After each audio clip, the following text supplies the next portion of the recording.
यहाँ एक सादा और लजीज फ्रूट चाट की तरकीब है जिसे आप घर पर आसानी से बना सकते हैं। तमाम फलों को अच्छी तरह धोकर छील लें और छोटे छोटे टुकड़ों में काट लें।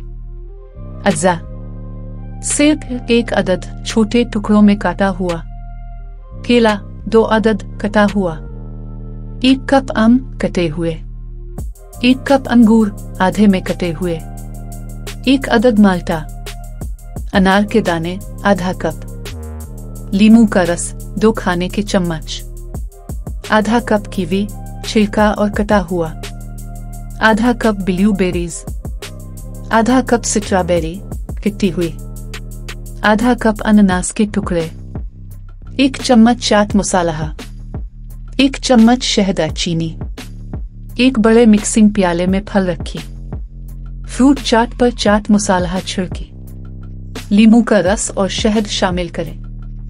हर चीज को मिक्स करें यहाँ तक कि अच्छी तरह से मिक्स हो जाए।